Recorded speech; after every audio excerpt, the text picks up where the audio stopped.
Can you hear my toddler in the background? You should be able to hear him now. Mm-hmm. What's happening?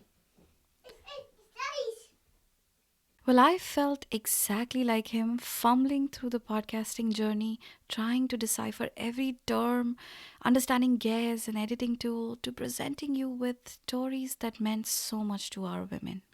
But wait, why am I talking about my toddler right now? Well, because of the toddler confidence.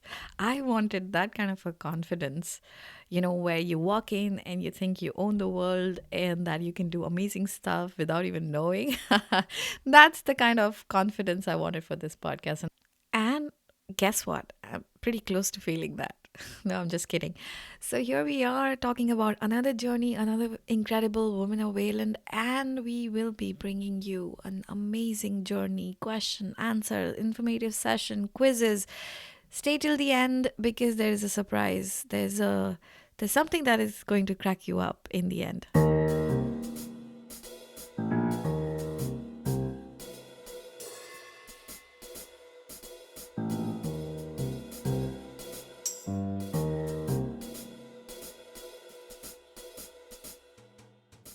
Imagine being in your early 20s and leaving home for good to pursue your education and dreams in a totally different country.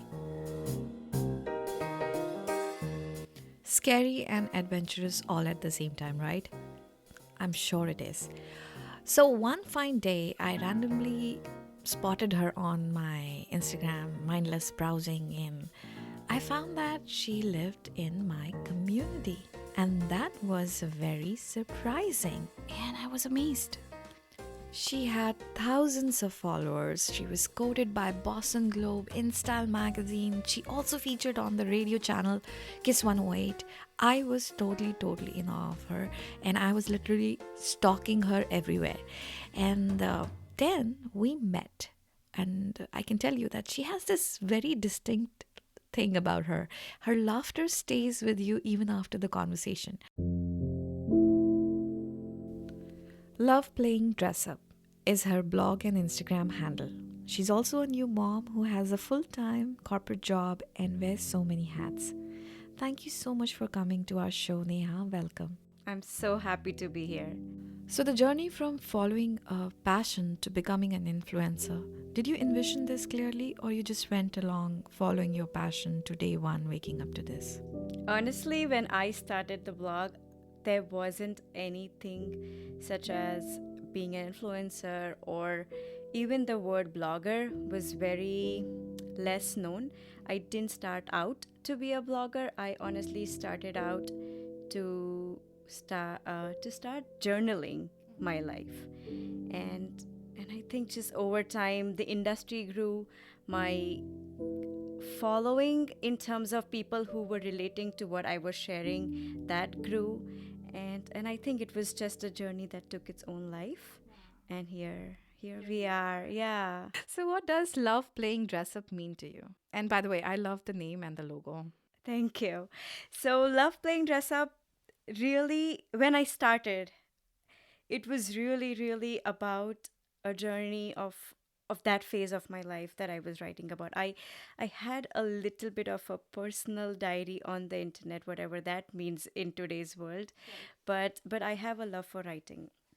So that's how I started that blog, my space on the internet. I was struggling with a lot of body issues at that time. This was the time when I was doing my masters and struggling with body issues, and I just started journaling. There were a lot of things that I was going through. I was from a different culture, different background, different accent, different values, just everything different, in a country far away from home, and then struggling with all those things along with body image issues, which were so prominent, being in college. This is quite fascinating, Neha, because I grew up in India and this was more prominent there as well in colleges. It was about the skin color, the weight, and people get bullied for no matter what and judged for no matter what. You don't know who you are, you are struggling for your identity, and throw in body image issues.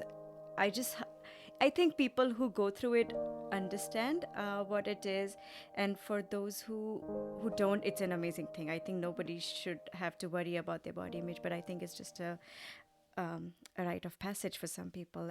As for my life, where I had to go through it, and I started writing about it, and then I slowly started having people relate to it.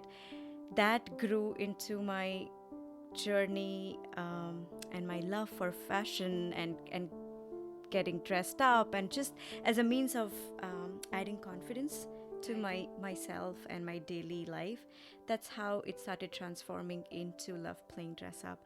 Love playing dress up, really what it means at the basic core is dressing up small elements of your life.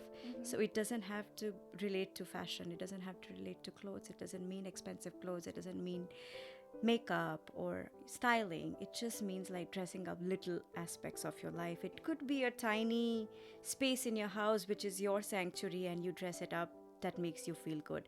It could mean taking a small trip and making it glamorous in your own way, and that's how you feel good. So those are the little elements of your life that you want to dress up and just feel good about yourself, to bring out the best version of yourself.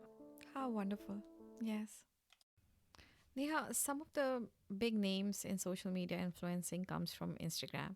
When was that time when you decided that, Instagram will be such an integral and the best part or platform for you? I don't think Instagram is the best platform for me.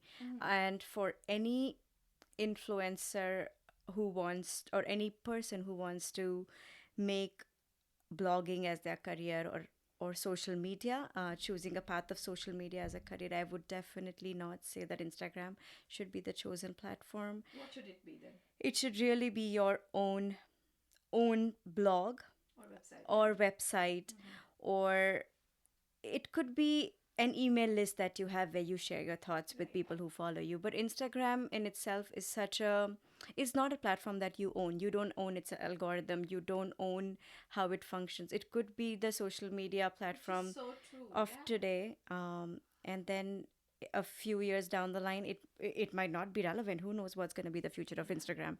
So definitely not. I did not start with Instagram. I also, every time somebody reaches out to me to ask for any tips around this topic specifically, I always say don't put your eggs in the Instagram basket. Not all of them. Well, that's a very unique advice because Instagram is so popular right now and you don't see it fading anytime soon.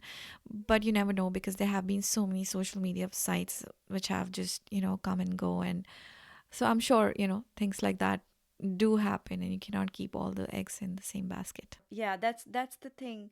Instagram definitely is very relevant today. A lot of people seek instant gratification via Instagram because it directly shows you the number of followers, and people relate it to success, and the number of likes and engagement, and is directly associated with success, and that is, I totally see where somebody on the outside would perceive it that way.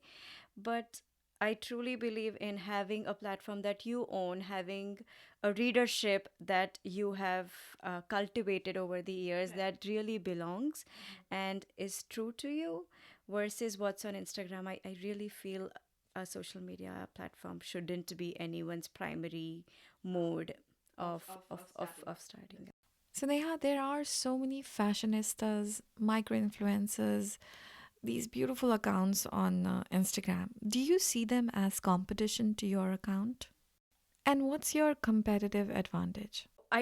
Honestly don't think of being on Instagram as any means of competition, because everybody is so different. I totally see where you where when anybody would feel that it's competitive, and I'm not saying I don't feel it's competitive when you are in the industry, when you are trying to build a brand. Every every account on Instagram is your peer. Um, but I don't think of it as competition, because ultimately what my blog, what my site, what my voice is really about is my life. I cannot even compete with, it's unique, and it's true with any other account, any other account. So it's true when you look at competition, if a brand is seeking out to work with somebody on Instagram, at that point, um, getting a brand campaign from one person to another might seem like competition, but really, when you perceive your own brand, you can't think of it as competition at all because it's really about your voice, and there's just no way that one voice would be similar to the other. And when you think about it, there's always room for every unique voice to stand out. That's a very deep thought. Everybody is unique and they have a space for themselves in this world. Like they say, be yourself because everybody else is already taken. But there are people who have been here, done that. Do you look at them with for insights and inspiration? I definitely seek inspiration. I like to see what people in the industry are doing, and honestly, I feel I've reached that point of maturity in in my in my own self. I feel so comfortable in my own skin and my own voice that I don't feel like I have to mimic someone. If I've been there, trust me, I'll be the first one to admit that there have been times where I've tried to mimic something that seemed successful. A certain way of photography, a certain way of posing, a certain way of writing. And it's true for anything. I feel as you go through life and you're trying to do something, you always try to see what has been successful and try to gain inspiration and it I've been at a point where I was probably even trying to mimic some things, and it doesn't work. It doesn't feel like yourself. It just feels unnatural. It's not you, and that doesn't work. And I feel I've reached that point of maturity, that comfort level with my own self that I know I feel very confident in the fact that if I try to mimic someone, it's not going to be successful and it's not me. It just doesn't make me happy. Yeah, everyone is so overwhelmed with always on social media world. Are there times when you just lay back and detox completely or for, extended period of time? Oh my God. So much. Yes. I've been doing that a lot lately, especially being a mom. I think that is something I consciously try to do even more. For example, when I come back from work in the evening, um, that time until my daughter goes to bed is my time completely away from social media, away from the phone. I'm not checking emails. I do have my phone in my hand because I love to capture her videos like any other parent, any other obsessive parent, taking pictures and videos all the time of their kids. But that's my social media detox for every single day. It's just a rule in our house to keep our phones aside and to just be in the moment. Neha, everything is done so professionally on your page, on your website. How many people do you have in your team to produce this kind of a content? My team, I do have a little team. I have an assistant who helps me out with emails and things like that, keeping up with things like that. But otherwise, it's really me and my husband scouting for location. So, talking about family, Neha, this brings me to the next question. How has motherhood changed things in your life, with your blogging life, with your Instagram life, and corporate life? So you know how I was talking about that maturity that I've come up to, the confidence, in my own skin, feeling good about my own self. I think that's a big change that motherhood brought into me. I know I'm okay with not focusing on things that don't matter. I can easily pull myself away from the frivolity of things. The competition that would have otherwise bothered me in the past doesn't bother me anymore because I know what's important. I know what really means to me, what's going to give me happiness. So I think motherhood has definitely improved. And I think it happens to us mothers, we start organizing our life as soon as there's a new human, little human on the way. yeah, it centers us around the things that are important. This is interesting. So, life can be so hectic, and here you are managing a full time job, a baby, and your passion. Has there been times that this has given you heartaches or headaches? Talking about the cyber harassments and trolling. I think I have very thick skin and I really let negativity, negative comments roll off my back very easily. The only times they bother me is when they are related to me my being a mother or directed to my child. Those are the only times they really really bother me. Uh, I definitely never respond back. Like, so that's my rule number one.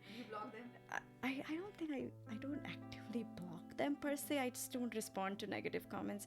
If there's a negative comment on my feed which is in the public, I delete it because I just like my space to be positive. Because there have been times in the past when somebody would leave a negative comment and it ended up being into a conversation of strangers, exploding into much more negativity. So I think I've taken a lesson from that and just deleted negative comments from the public eye, and things that I get via email or private message. I just completely choose to ignore them. There were times when I tried to justify myself, and I think when people are coming from a place of negativity, there's no way you can justify. And I yeah.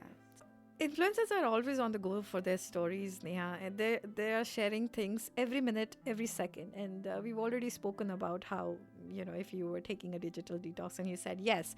But what's your take on this kind of a lifestyle where you don't know when you're real in the life and when you have the virtual, the phone in your hand? And how do you what's your take? How do you manage to keep it separate when you're going out?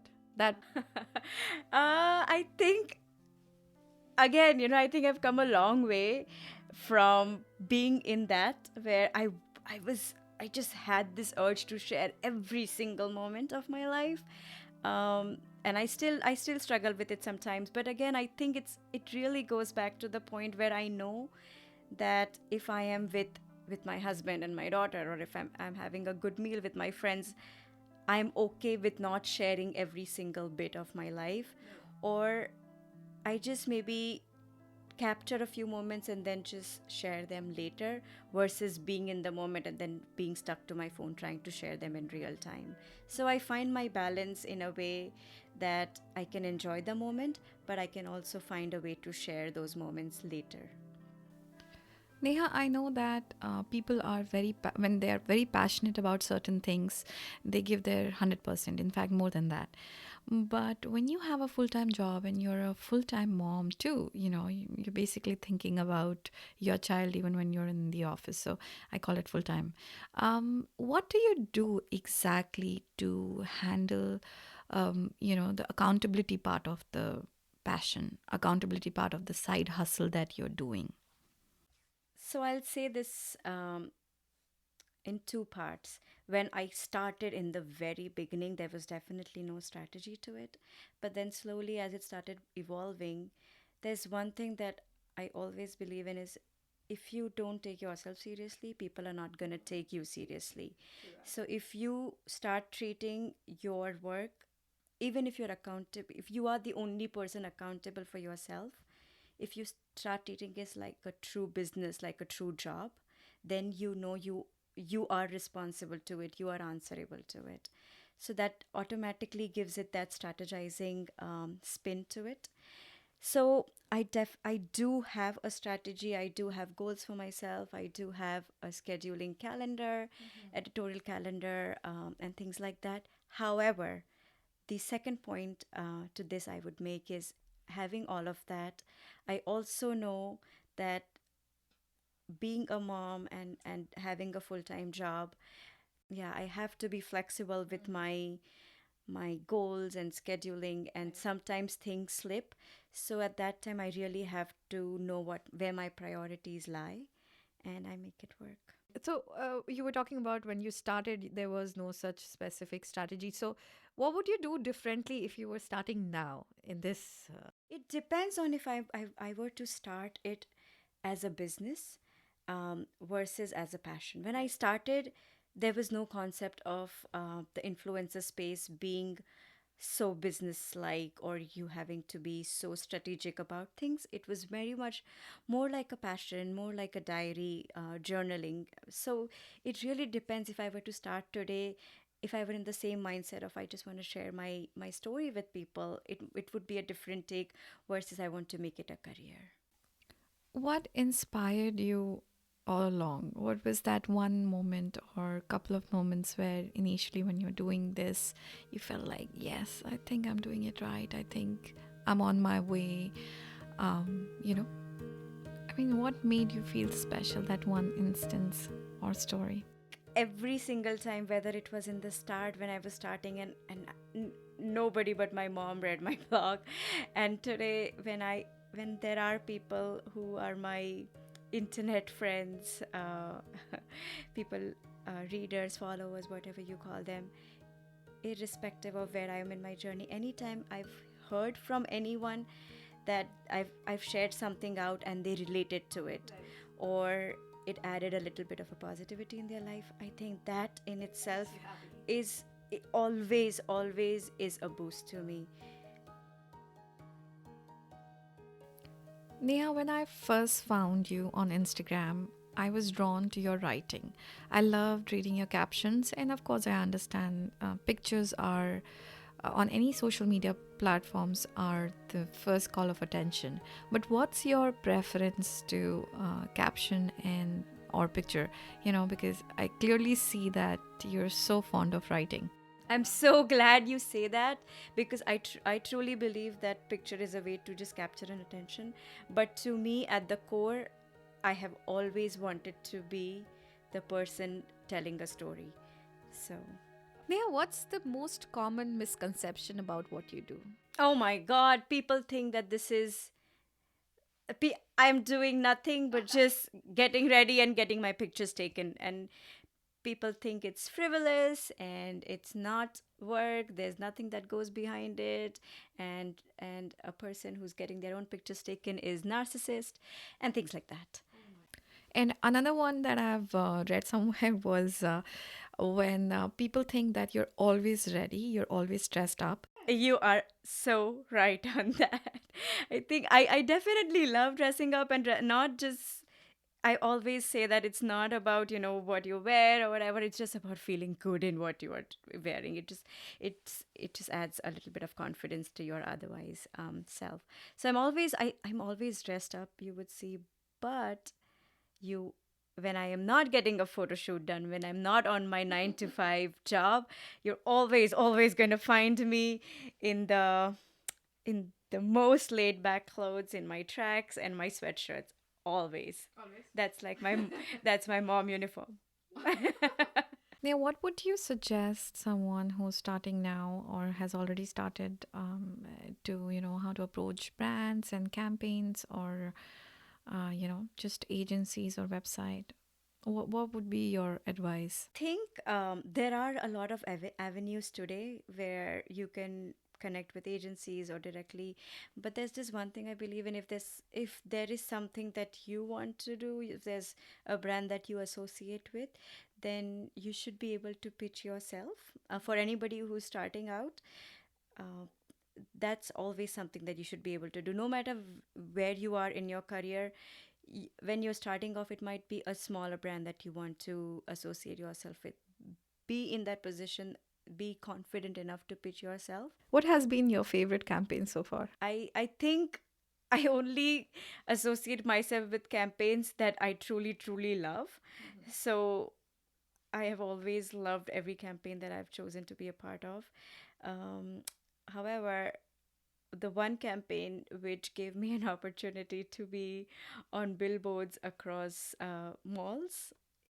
Oh my God, how wonderful. This also reminds me of when Lily Singh was on the billboard at the Times Square and she did a video. Wow.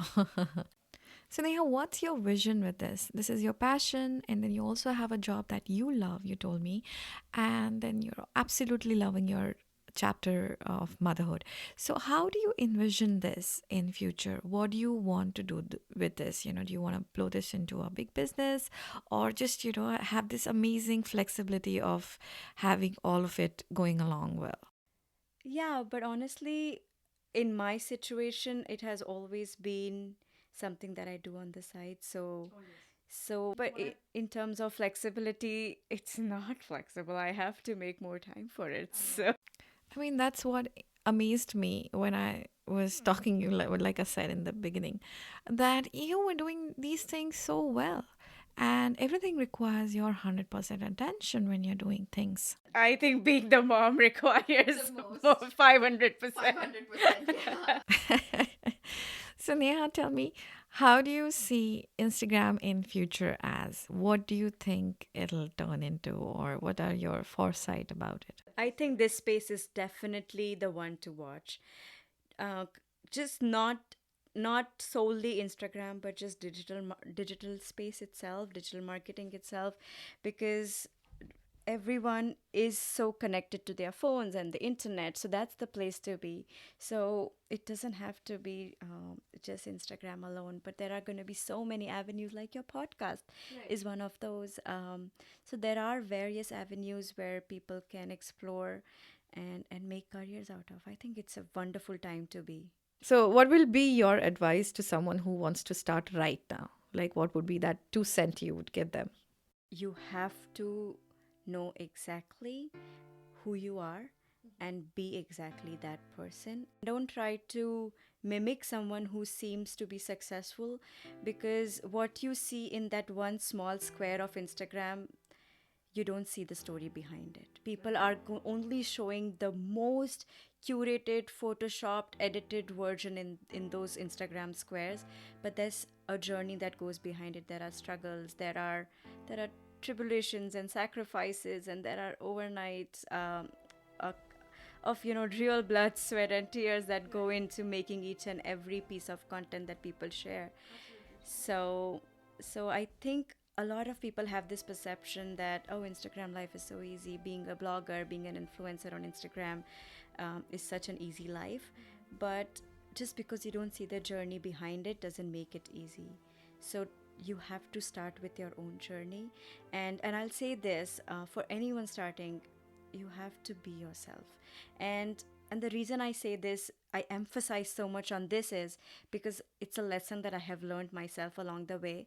When I started with this, and I was starting to take Instagram and my blog bit more seriously, I I would read and I would research on how people make it work. Everybody would say this one thing: be yourself.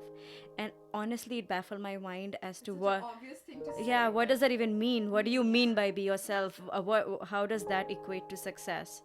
And then ultimately, along the way, you realize that if you try to copy someone, that's not you, and it's going to show very clearly. And as an example, I think, and it and I think, because this space is so saturated, if you are not showing something unique out there, why is someone going to go to a minus one version of something that's already successful? Why would I see or read something which is already successfully out there and a less good version of it? So I don't have any value. Everybody's time is very valuable. I'm not going to put my time to something that is not good, but I would rather like to see something that's really unique, and that's the only thing that stands out. And that's why there's always place for everyone, because everybody is their own unique person. So people have to be their own self, find their own self, find their own passion, and reflect that. And once that starts coming out, people start seeing you. There are people who will relate to your story, and that's the path. How do you engage with so many followers, thousands of them? Do you return their DMs, or if not, is there a fixed number that you would want to DM back? I do return every single DM that I get. I would say on a given day, I get about 60 to 100 DMs a day. And I think at the end of the day, I take time and respond to everyone. Sometimes I'm really backed up and I respond to them maybe at the end of the week or something. And there are times when I get more than 300 DMs on some posts, and it just explodes. It sometimes becomes a lot, but I feel this is, I don't even know how to explain this, but every single message that I get is a way for me to connect with people, and that is one of the biggest reasons why I started the blog. When I started the blog, and there was no concept of the blogging industry or the Instagram industry or nothing like that, my sole purpose was to write and connect with people who share the story, to say my story and to listen to theirs. And that was my sole purpose of the blog. And if somebody writes to me, I just find, I don't even think I'm obligated to return it to them. I have to, because it gives me immense happiness to connect back. I see. Yeah, I know it's so beautiful, Neha. I mean, when you said that, I was just thinking of all the DMs that you've returned mine. I think you've always answered my DMs. All right, we are at our wow quiz now, and we will begin in just a second. I'm just going to tell you the rules. The rule is to sip some wine, which is right in front of you, and answer the questions as fast as you can. I mean, you can take time, but there's no rule. And she's serving some really good wine, people. All right, so what will be your dream brand to work with? Chanel, Dior. Just Dior. I don't know why. I mean, the list is endless. These are the only names that come to my mind, but there's so many. I would love to work with travel brands. Travel brands? That's interesting. All right, so who are your role models? My parents and my husband. Yeah. Favorite podcast or podcast episode? I am an avid podcast listener. So I have a few of them that I really, really love. How I Built This by Garaz. NPR is one of my favorites. And there's Boss Files by Poppy Harlow by CNN. That's another one that I really love. Okay, next question. Favorite author? Jeffrey Archer. Okay, current favorite show on Netflix, Prime, or anything that you're watching? Oh my God. So Office is a rerun. Office reruns are always on. Gilmore Girls are always on. So these are just reruns, these are just like mindless watching that I truly love. But I finished the Game of Thrones finale. I loved that. And I mean, it didn't live up to the expectations, but I think it was a well made show. Okay, coming back, things you would do if you had a spare afternoon. Oh my God, I think I'm gonna need at least a full day to plan out that spare afternoon. The list is so long. But I think I'm just gonna kick my feet up and read. I love reading, and I don't get as much time to read. Okay, following on that question, what is the definition of self care in your dictionary? Just doing anything, no matter how little it is, to make yourself happy. Little things like having my morning coffee with a little dash of syrup in it, and that makes me happy, and that's my self-care.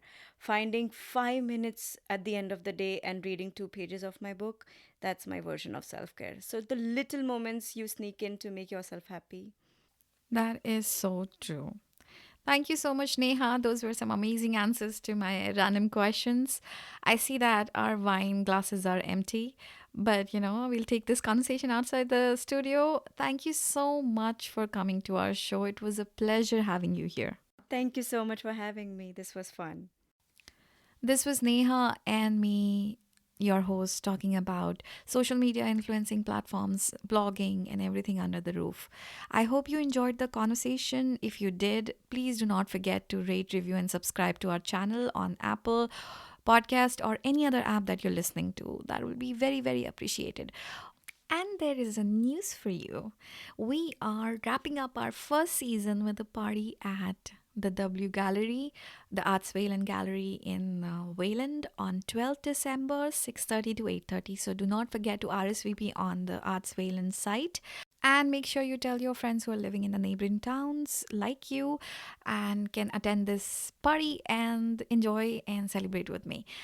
Also, we will have a lot of announcement for the next season because our calendar is getting filled up. So if you or someone you know who believes in their story strongly can definitely email us on waylandpodcast@gmail.com. And I'm looking forward to you connecting with me in the party and otherwise too. So make sure you do all that I've asked you to do right now. And yes, I'm leaving you, I'm ending this recording with a small note that I have for you. I hope it cracks you up because this is how we record, and if something goes doesn't go our way, we stop and we giggle. So here it is. I think the way Instagram is structured today, it's so photocentric. So to there are people who read. Can you say that again? I'll cut this. Say that again. मैं तो question ही भूल गई यार. I said, it's like photocentric. Oh yeah. So say it. Can you start again? I don't think we can start in the middle. Yeah, okay. So Dear listeners, this is the reason why I was spending so much time in editing. It's not just the guest ums and ahs and things like that. There are so much more from my end too. But I have grown and learned so much from these ladies who have come to our show and been raw, vulnerable, and absolutely genuine with us in sharing their stories. I'm hoping to see you all in the next season. So stay tuned, keep listening. You were listening to Women of Wayland podcast, and this is your host, Yami.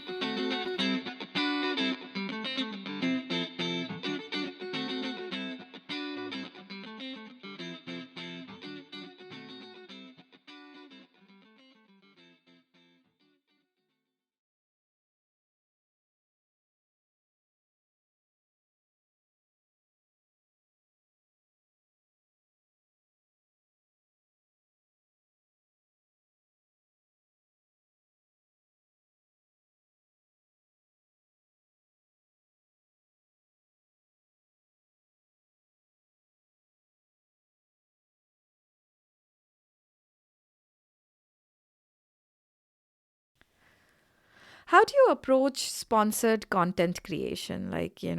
How do you ensure branded messaging fits well with your feed? I think I just have like one mantra when I am thinking about my content is it should align with my voice. It shouldn't be something that I don't believe in because then it would just come out to be fake. So whether I'm working with a brand or it is just something that I'm writing as my personal story, there would always be a synergy in the two. So as long as they seem to be in the same voice, they seem organic, that's my approach. This I look at Instagram as the shopping window in a store. You know what I mean? It's always going to be the storefront to display what I but you have. have to get inside the store to buy things, so you have Yeah, to go into the it's blog. only going to be the curated fancy Fancy looking. displays Oh, of that was such a what's beautiful analogy. yeah. So I think they go hand in hand, but Instagram would never trump my website. How do you engage with so many followers? Thousands of them. Do you return their DMs? Or if not, is there a fixed number that you would want to DM back? I do